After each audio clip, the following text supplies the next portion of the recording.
অসমৰ অৰ্থনীতিলৈ, অসমৰ সমাজ জীৱনলৈ আৰু অসমৰ সাংস্কৃতিক জীৱনলৈ যোৱা 200টা বছৰ জুৰি চাহ জনজাতিৰ লোকসকলে অভূতপূৰ্ব বৰঙণি আগবঢ়াই আহিছে। আমি সকলোৱে দেখা পাইছো যে আজি আমাৰ চাহ জনজাতিৰ লোকসকলে লাহে লাহে শিক্ষা, সংস্কৃতি আৰু ক্ৰীড়াৰ উন্নয়নৰ জৰিয়তে সমাজৰ বহল বুকুখনলৈ আগবাঢ়ি আহিব পাৰিছে আৰু অসমীয়া বহল সমাজখনক নিজৰ স্থিতি শক্তিশালী কৰি তুলিবলৈ সক্ষম হৈছে। আমাৰ চাহ বাগিচাৰ পৰা কেইবাজনো শিল্পীয়ে আজি সমাজৰ বহল বুকুলৈ ওলাই আহিব পাৰিছে। শিক্ষাৰ ক্ষেত্ৰত বহুতো ছাত্ৰ ছাত্ৰীয়ে সুনাম অৰ্জন কৰিব পাৰিছে। চিকিৎসক, অভিযন্তা, প্ৰশাসনিক বিষয়া হিচাপে সুনাম অৰ্জন কৰিব পাৰিছে আৰু সমান্তৰালভাৱে অসমৰ ৰাজনৈতিক, অৰ্থনৈতিক আৰু সামাজিক জীৱনলৈ বৰঙণি আগবঢ়াব পাৰিছে। আমাৰ ৰাজ্য চৰকাৰে দায়িত্ব লোৱা দিনৰে পৰা চাহ জনগোষ্ঠীৰ লোকসকলৰ এই অভূতপূৰ্ব বৰঙণিক আমি সদায়ে স্বীকাৰ কৰি আহিছো আৰু সমাজখনৰ উন্নয়নৰ বাবে, সমাজখনৰ উত্তৰণৰ বাবে আমি নিৰবিচ্ছিন্নভাৱে যোৱা 4.5 বছৰত আমি কাম কৰিবলৈ সক্ষম হৈছিলো। আজি মই গৌৰৱেৰে সৈতে ক'ব পাৰো, যোৱা 4.5 বছৰত অসমৰ চাহ জনগোষ্ঠীৰ লোকসকলৰ বিকাশ আৰু উত্তৰণৰ বাবে আমাৰ চৰকাৰে লোৱা প্ৰচেষ্টাসমূহে আজি চাহ জনগোষ্ঠীৰ লোকসকলৰ জীৱনলৈ এক ইতিবাচক প্ৰভাৱ পেলাব পাৰিছে আৰু তেওঁলোকৰ দীৰ্ঘদিনীয়া যি যাত্ৰা, সামাজিক যাত্ৰা, অৰ্থনৈতিক যাত্ৰা, এই যাত্ৰাত আমি এক বৰঙণি আগবঢ়াবলৈ যি সংকল্প লৈছিলো, সেই সংকল্পক আজি আমি বাস্তৱত ৰূপায়িত কৰিব পাৰিছো। চাহ জনগোষ্ঠীৰ লোকসকল অভূতপূৰ্ব সাংস্কৃতিক গুণেৰে, সাংস্কৃতিক পৰম্পৰাৰে বিভূষিত হৈ আছে। ডক্টৰ ভূপেন হাজৰিকা ডাঙৰীয়াই তেওঁৰ জীৱনকালত চাহ জনগোষ্ঠীৰ লোকসকলৰ সাংস্কৃতিক সম্পদ ঝুমুৰকে ধৰি আমাৰ জাতীয় জীৱনৰ বিভিন্ন সম্পদক বহল বুকুলৈ, বিশ্বৰ বুকুলৈ লৈ যাবলৈ চেষ্টা কৰিছিল। সেই চেষ্টাকে আমি অব্যাহত ৰাখি 2025 চনৰ 24 ফেব্ৰুৱাৰীত গোটেই পৃথিৱীৰ 70 জনতকৈও অধিক ৰাষ্ট্ৰদূত আৰু তাৰ লগে লগে প্ৰধানমন্ত্ৰী নৰেন্দ্ৰ মোদী ডাঙৰীয়াৰ উপস্থিতিত 8,000 যুৱক যুৱতীৰে আমি যি ঝুমুৰ নৃত্য পৰিৱেশন কৰিছিলো, সেই অসমৰ সকলোকে বাধ্য কৰিছিলে যে চাহ জনগোষ্ঠীৰ সাংস্কৃতিক সম্পদক স্বীকৃতি দিয়াৰ বাবে আৰু ঝুমুৰৰ অনন্য পৰিৱেশনে অসমৰ প্ৰতিগৰাকী লোককে মন্ত্ৰমুগ্ধ কৰি তুলিবলৈ সক্ষম হৈছিল। এতিয়া আমি সংকল্প লৈছো যে গুৱাহাটীত ঝুমুৰৰ প্ৰদৰ্শনৰ পিছত অহা বছৰ আমি নতুন দিল্লীলৈ লৈ গৈ ঝুমুৰৰ আমি প্ৰদৰ্শন কৰিম। তাৰো আমি সিদ্ধান্ত লৈছো যে আমি ঝুমুৰক অকল অসমৰ ভিতৰতে আবদ্ধ নাৰাখো, আমি নতুন দিল্লী ৰাষ্ট্ৰৰ ৰাজধানীলৈ লৈ গৈ আমি ঝুমুৰক প্ৰদৰ্শন কৰিম। আজি আমি সকলোৱে জানো যে চাহ জনগোষ্ঠীৰ লোকক আটাইতকৈ প্ৰয়োজন হৈছে শিক্ষাৰ। যিকোনো কাৰণতেই নহওক কিয়, আগত যিমান অসমত চৰকাৰ আছিলে, তেওঁলোকে প্ৰাথমিক বিদ্যালয়তকৈ ওপৰলৈ গৈ চাহ বাগিচাত শিক্ষানুষ্ঠান স্থাপনৰ বাবে চিন্তা কৰা নাছিলে।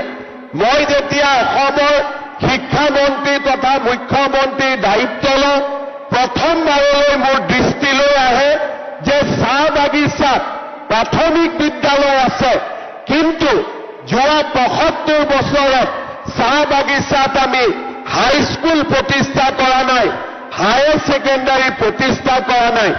আমাৰ চৰকাৰৰ প্ৰচেষ্টাত প্ৰথমবাৰলৈ আমি চাহ বাগিচাত ১১৫খন হাইস্কুল স্থাপন কৰিবলৈ পাৰিছিলোঁ, আৰু অহা জানুৱাৰী মাহত আৰু ১০০খন হাইস্কুল আমি চাহ বাগিচাৰ যুৱক যুৱতীৰ বাবে মুকলি কৰি দিবলৈ সিদ্ধান্ত গ্ৰহণ কৰিছোঁ।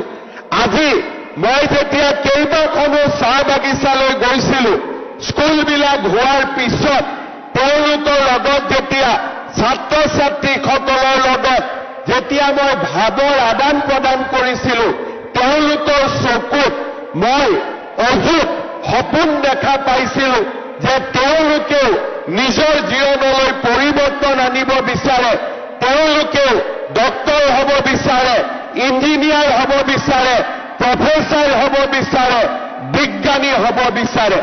সেইবাবে আমি যি হাইস্কুল প্ৰতিষ্ঠা কৰিছিলোঁ, তাত লগে লগে আমি সিদ্ধান্ত লৈছিলোঁ যে তাত আমি 11 আৰু 12 লগত আমি সংযোগ কৰিম, আৰু হায়াৰ ছেকেণ্ডাৰী স্কুলো আমি চাহ বাগিচাত স্থাপন কৰিম।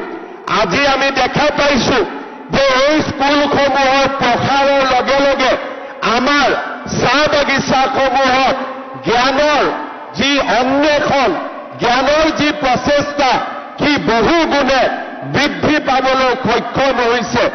আজি চাহ বাগিচাৰ পৰা নাৰ্ছ ওলাইছে, ইঞ্জিনিয়াৰ ওলাইছে, ACS অফিচাৰ ওলাইছে, আজি আমাৰ চাহ বাগিচাৰ পৰা ডক্তৰ ওলাইছে।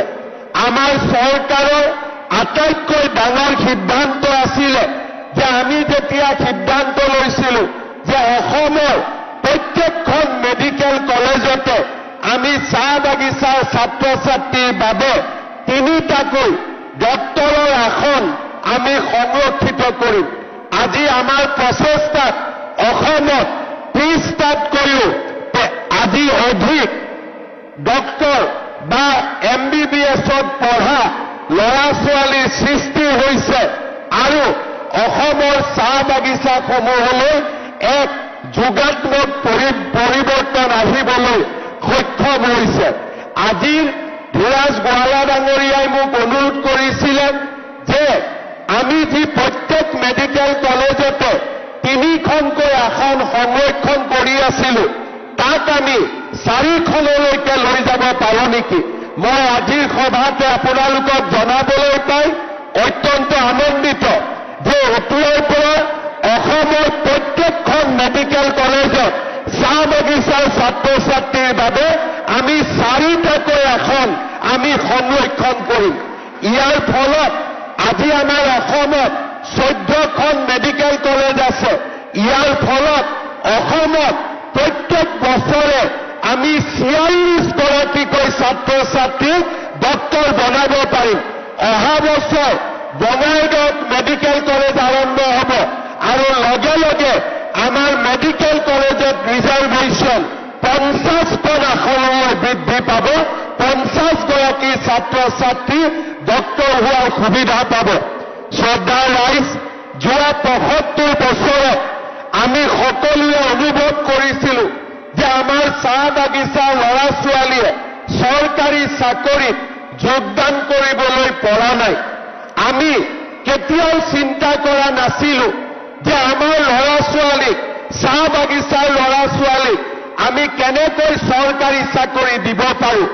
আমাৰ পুলিচৰ চাকৰি 3য় বৰ্গ, 4ৰ্থ বৰ্গ, আপোনালোকে যদি গোটেই অসমৰ কাৰ্যালয়বিলাকলৈ যায়, চাহ বাগিচাৰ ল'ৰা ছোৱালী একেবাৰে কম দেখা পাব। চাহ বাগিচাৰ ল'ৰা ছোৱালীৰ মাজত শিক্ষক নাছিলে, শিক্ষয়িত্ৰী নাছিলে, 3য় বৰ্গৰ কৰ্মচাৰী নাছিলে, 4ৰ্থ বৰ্গৰ কৰ্মচাৰী নাছিলে। অসমত বহুত চৰকাৰ আহিলে, বহুত চৰকাৰ গ'ল, কোনেও সাহস কৰা নাছিল যে চাহ বাগিচাৰ ছাত্ৰ ছাত্ৰীৰ বাবে সুকীয়াকৈ চাকৰি সংৰক্ষণ কৰিব পাৰি নেকি। আমাৰ চৰকাৰে প্ৰচেষ্টা ল'লে আৰু আজি প্ৰথমবাৰৰ বাবে চৰকাৰী চাকৰিত আমি 3% ল'ৰা ছোৱালীৰ বাবে চাহ বাগিচাৰ ল'ৰা ছোৱালীৰ বাবে চাকৰি সংৰক্ষণ কৰিলো।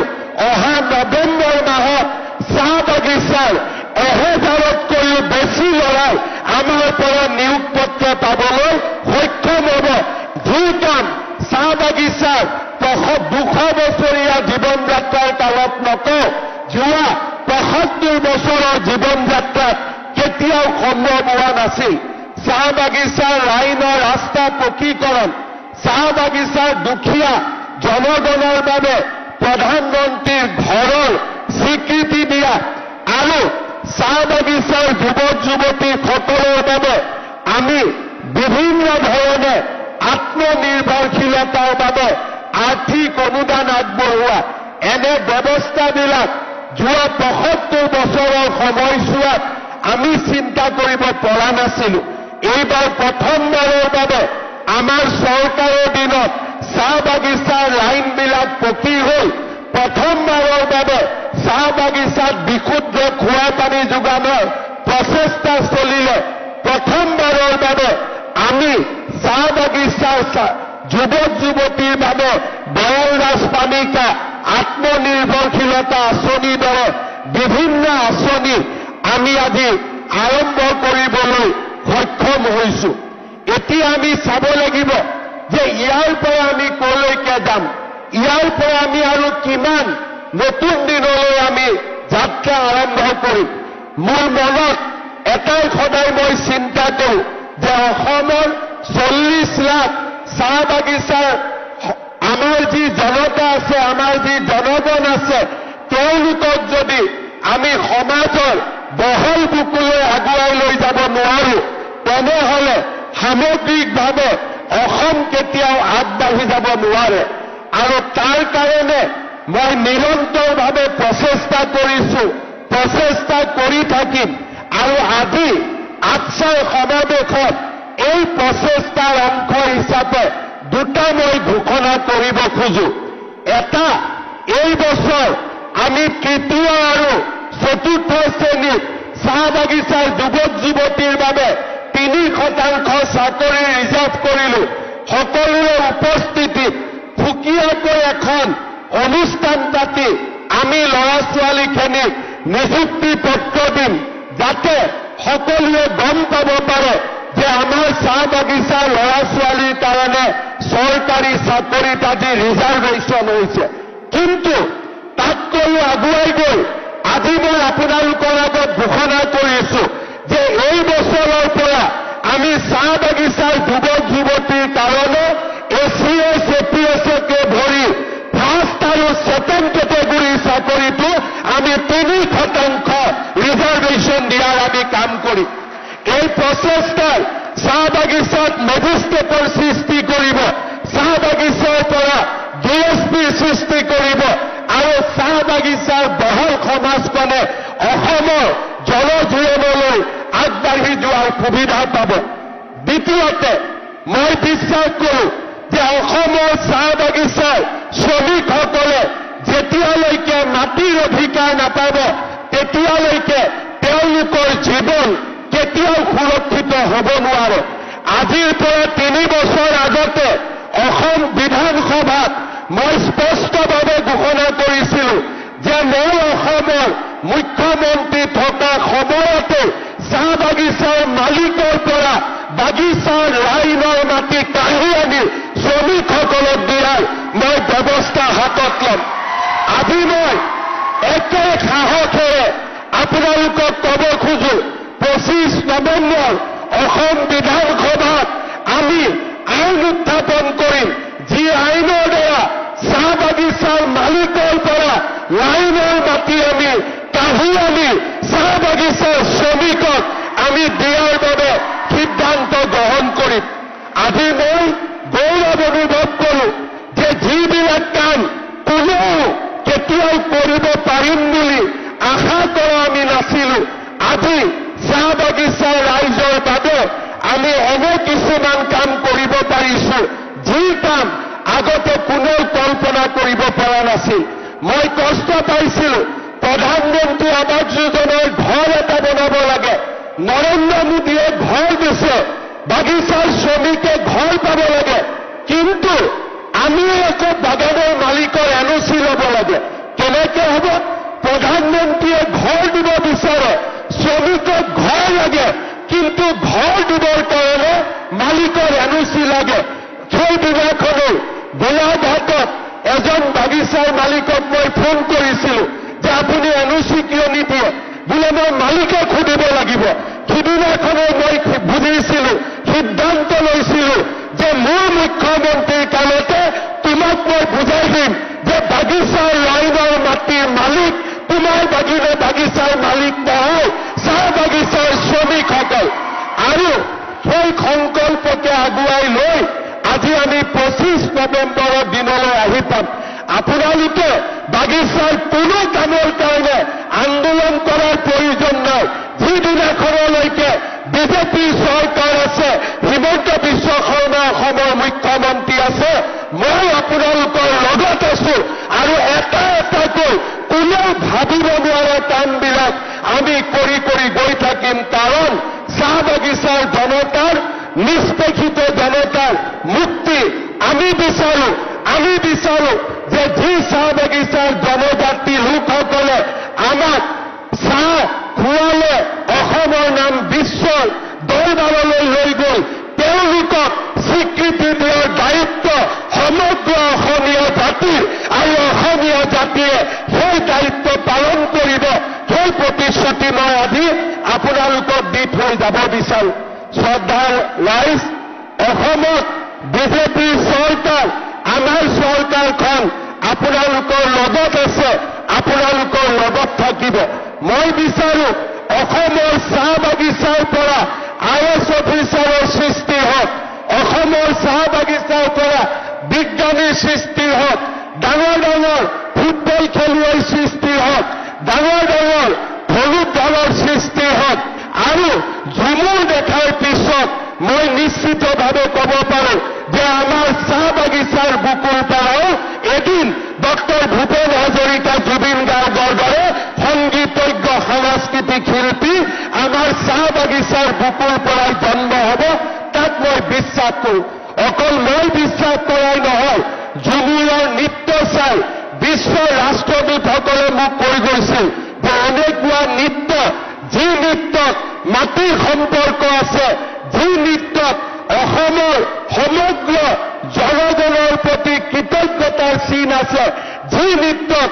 কপালৰ ঘাম মাটিত পেলাই নিজৰ মাতৃভূমিক সেৱা কৰাৰ সংকল্প আছে তেনে নৃত্য জগততে বিৰল আৰু আমি সেইবাবে ঝুমুৰৰ দৰে নৃত্যক সন্মান কৰিব লাগে আগুৱাই লৈ যাব লাগে শ্ৰদ্ধাৰ ৰাইজ আজি মই ধন্যবাদ জনাইছো আটছাৰ কেন্দ্ৰীয় অধিৱেশন যোৱা 4.5 বছৰত আটছাৰ সভাপতি ধীৰাজ গোৱালা ডাঙৰীয়া সাধাৰণ সম্পাদক জগদীশ বাৰাই তেওঁলোকে চৰকাৰখনৰ লগত নিৰন্তৰ সহযোগিতা কৰাৰ বাবে যোৱা 4.5 বছৰত আমি বাগিচাৰ সমাজখনৰ বাবে বহুখিনি আগতে নোহোৱা কাম আমি কৰিব পাৰিছিলো আমাৰ এচিএমএছে হওক আমাৰ বাগিচাৰ মন্ত্ৰী বিধায়কসকলে হওক সকলোৰে সংসদসকলে হওক সকলোৰে নিৰন্তৰ প্ৰচেষ্টাত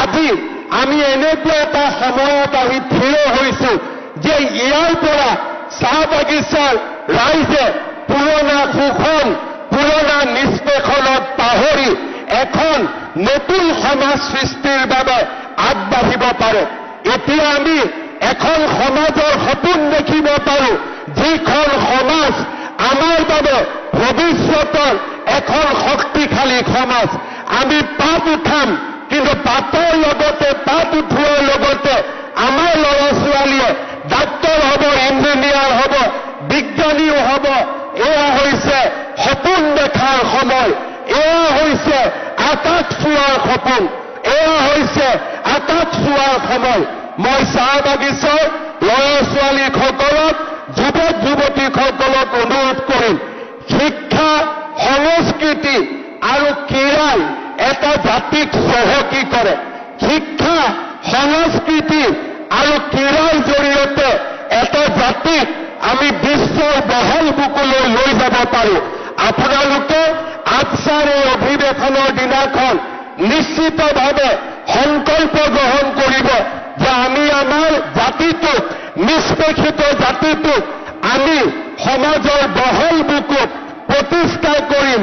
শিক্ষাৰ নৱজাগৰণেৰে, সংস্কৃতিৰ আলোকেৰে আৰু ক্ৰীড়াৰ প্ৰতিভাৰেৰে।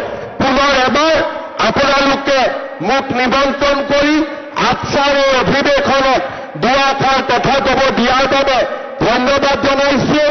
আৰু অহা 25 নৱেম্বৰত আমি যাতে অসম বিধানসভাত বাগিচাৰ লাইনৰ অধিকাৰ শ্ৰমিকসকলক দিয়া যি আমাৰ ঐতিহাসিক পদক্ষেপ হ'ব, সেই পদক্ষেপত যাতে আপোনালোকে আমাক আশীৰ্বাদ দিয়ে তাকে কামনা কৰি মই মোৰ বক্তব্যৰ সামৰণি মাৰিছো।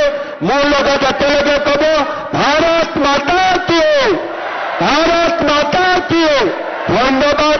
জয় হিন্দ, বন্দে মাতৰম।